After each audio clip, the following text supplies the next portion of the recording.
Bienvenue sur Africa 24 dans cette nouvelle édition du Morning News. Voici les titres de l'actualité. Coup d'envoi en République du Congo de la campagne électorale en vue des élections locales et législatives des 4 et 10 juillet. L'Union des démocrates humanistes UKI affiche clairement ses ambitions, mobiliser ses troupes pour peser dans la vie politique nationale. La Guinée équatoriale vient d'être validée par l'Organisation mondiale de la santé comme dernier pays à avoir éliminé la maladie du sommeil, une décision prise au vu des dernières avancées dans le processus de son éradication comme problème de santé publique. Et la République démocratique du Congo ambitionne de faire éclore son vivier de talents par le projet Objectif 2024 récemment lancé par le ministère des Sports. Le président Félix Tshisekedi a instruit l'organisation rapide des États généraux du sport alors que le pays doit accueillir les Jeux de la francophonie en 2023. En République du Congo, la campagne électorale en vue des élections locales et législatives des 4 et 10 juillet s'est ouverte ce vendredi 24 juin. Pour le parti de l'Union des démocrates humanistes UKI, il s'agira des premières grandes échéances électorales sans son fondateur, Guy Brice Parfait Kolela, décédé en mars 2021 au lendemain de l'élection présidentielle. Gros plan sur l'enjeu de ces scrutins dans ce reportage de Deva Panzou. Commentaire, Séverin Douke.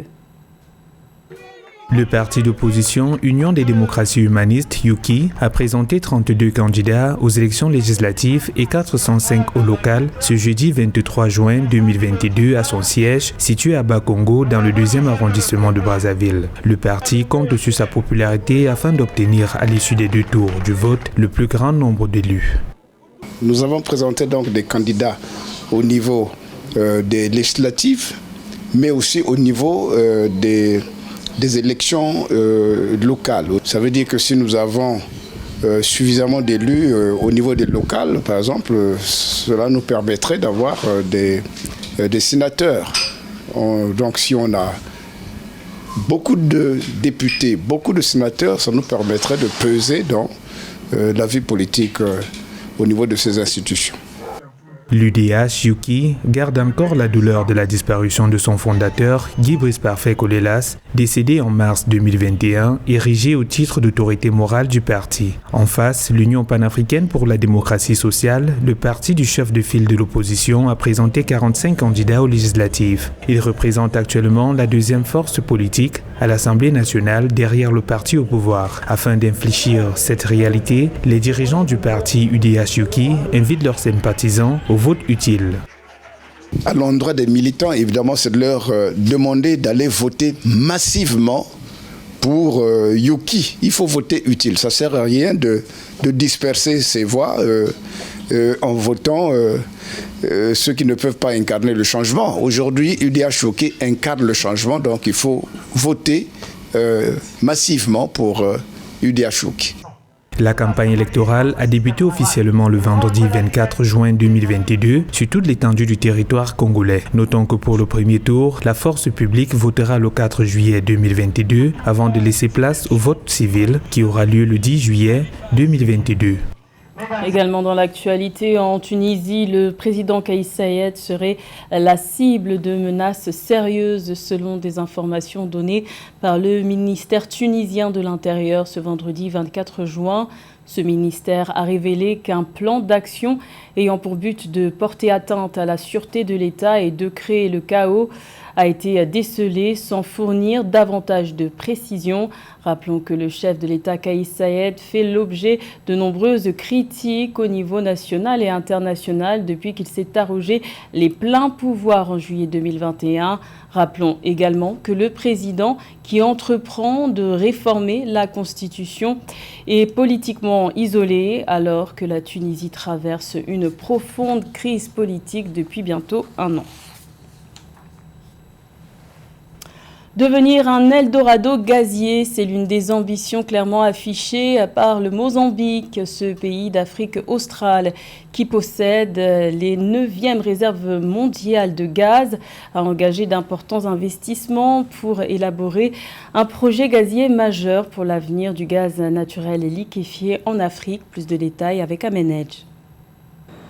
Le Mozambique devrait devenir un exportateur de gaz naturel liquéfié dans quelques années. Le pays affiche des perspectives de croissance prometteuses portées par l'exploitation de cette ressource qui devrait faire reculer la pauvreté de 60,3% entre 2022 et 2023 selon la Banque africaine de développement. En ce sens, il est prévu d'ici 2024 l'opérationnalisation du projet gazier Mozambique LNG avec une première phase chiffrée à 20 milliards de dollars sur un investissement de 130 milliards prévu. L'exportation du gaz naturel sous sa forme liquide, dite gaz naturel liquéfié, permet d'expédier de plus grands volumes de production, ce qui équivaut à de plus grands gains financiers et à plus de rentabilité comparé à l'expédition par gazoduc. Cet afflux financier participera forcément à une nette amélioration des conditions de vie des populations en termes de possibilités d'emploi nouveaux et aussi en termes de bénéfices économiques pour tous.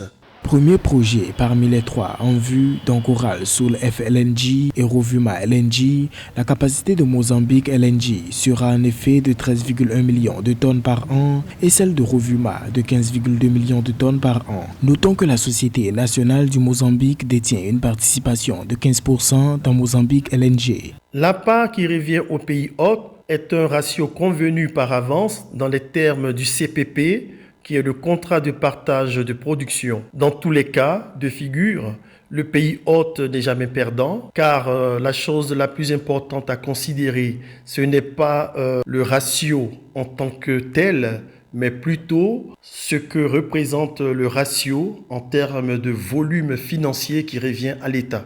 Démarrée en 2010, la marche vers le gaz mozambicain a été perturbée par les offensives d'alors concernant l'attaque de la ville de Palma. Les acteurs de la filière gaz, en attendant l'amélioration de la situation sécuritaire du pays, dévoilent leurs ambitions pour les 9e réserves mondiales de gaz, soit 6% du gaz naturel liquéfié mondial à produire d'ici 2027.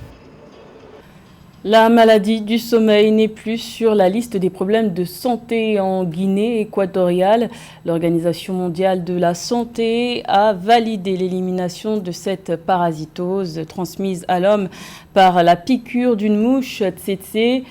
Une décision prise au vu des dernières avancées dans le processus de son éradication. Les explications de Joël Ballot.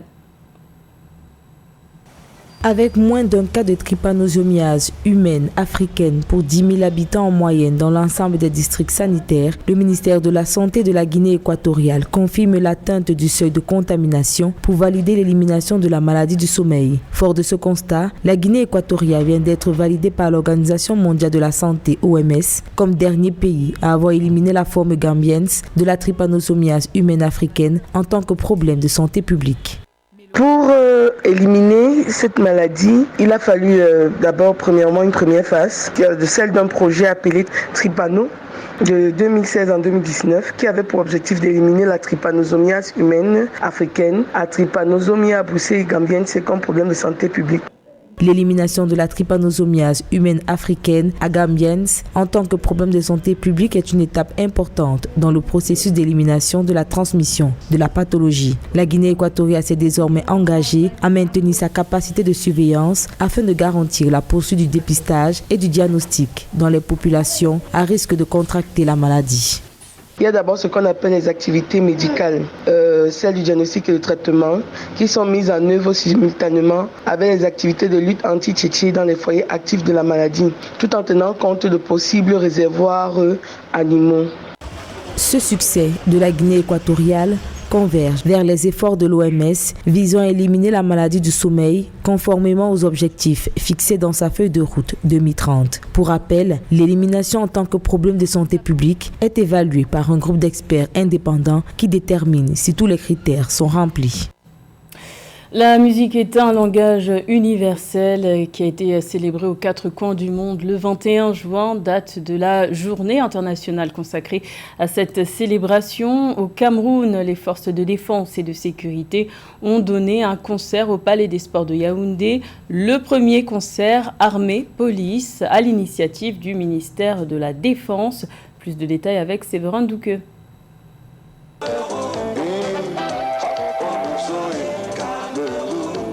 21 juin 2022, la musique se célèbre dans tous les coins du monde. Au Cameroun, les forces armées et police en ont fait un moment de partage et de communion dans l'enceinte du Palais des Sports de Yaoundé. Elles sont sorties des tranchées et des casernes le temps d'un concert de musique militaire pendant lequel les plus belles mélodies des répertoires d'antan et contemporains ont été revisitées.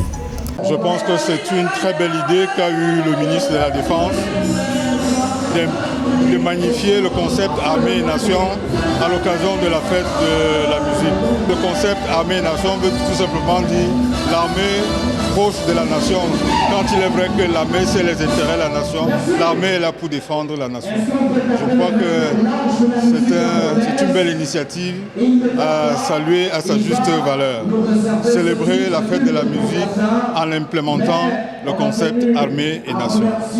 Un concept innovant lancé par le ministère de la Défense du Cameroun dans l'optique de valoriser les compagnies de musique des forces de défense et de sécurité. Pour la toute première fois donc, le corps des forces de défense et de sécurité s'est inscrit dans la célébration de la fête de la musique au bénéfice des mélomanes venus célébrer à ses côtés.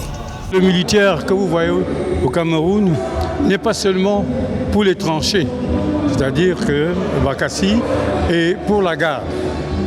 Dans les guérites, pour prendre la garde, il peut aussi servir à autre chose, notamment la musique, le football et beaucoup d'autres choses. Ça nous permet, nous autres qui sommes partis, ça fait 22 ans que je suis parti de l'armée, et on me rappelle aujourd'hui, ça m'a énormément fait plaisir. Et moi je crois que c'est pour passer le témoin à la jeune génération, aux jeunes gendarmes et militaires et policiers que nous avons vus ce soir. Pour cette 40e édition, célébrée sous le thème « La musique aux intersections », les violons se sont accordés pour donner à cette célébration au Cameroun une coloration digne d'une terre de musiciens. La République démocratique du Congo compte sur l'éclosion de son vivier de talent pour briller dans le sport. Un projet sportif dénommé Objectif 2024 a été adopté en mars dernier en Conseil des ministres. Son plan d'action s'étend de 2022 à 2024 avec dans le viseur les Jeux de la francophonie 2023, la qualification pour la CAN 2023 de football et les Jeux olympiques de Paris 2024. Le point avec Nathalie Mo. Terre africaine de football, la République démocratique du Congo ne s'est pas qualifiée pour la Coupe du Monde Qatar 2022. Si cet échec représente un frein évident, il ne saurait taire les ambitions du projet Objectif 2024 porté par le ministre congolais des Sports et Loisirs, Serge Nkondé. Ce projet du ministre vise la détection et l'encadrement dans 12 disciplines sportives afin d'impulser l'éclosion des talents. Avec Objectif 2024, nous allons garder une dizaine de fédérations. Nous allons les installer dans toutes les provinces, accompagner ces fédérations à faire le suivi des disciplines. Nous allons aider ces fédérations ou ces disciplines à dénicher des talents cachés à travers la République démocratique du Congo, créer des léopards dans toutes les disciplines. Le président Félix Tshisekedi nourrit le projet d'un développement global des 145 territoires du pays, un essor dont le sport n'est pas exclu. C'est dans cette logique que le chef de l'État congolais a instruit l'organisation rapide des États généraux du sport, censé créer une base solide pour l'accomplissement du projet Objectif 2024. Nous siégeons dans le comité de pilotage du programme des 145 territoires, notamment. On a un programme de mettre dans chaque chef-lieu des 145 territoires au moins un stade municipal. Et quand on parle de stade, ce n'est pas seulement le football. Autour du football, il y a aussi des annexes pour d'autres disciplines, notamment le handball, le football, l'athlétisme et tout. La République démocratique du Congo vise une qualification pour la Coupe d'Afrique des Nations Côte d'Ivoire 2023 et les Jeux olympiques de Paris en 2024, ainsi qu'un sacre au championnat africain des nations Algérie 2022. Dans le même temps, les chantiers pour l'organisation des Jeux de la francophonie en 2023 sont en cours, malgré quelques retards observés. La RDC a également remporté 10 médailles au championnat d'Afrique de lutte en mai 2022 au Maroc. Dans le reste de l'actualité et toujours à la page sport, le draft comprenait session annuelle de recrutement des meilleurs jeunes basketteurs organisé le 23 juin à Brooklyn a été bénéfique à l'Afrique. 3 nouveaux joueurs africains devraient bientôt intégrer les rangs de la Ligue nord-américaine NBA, le meilleur championnat de basketball au monde.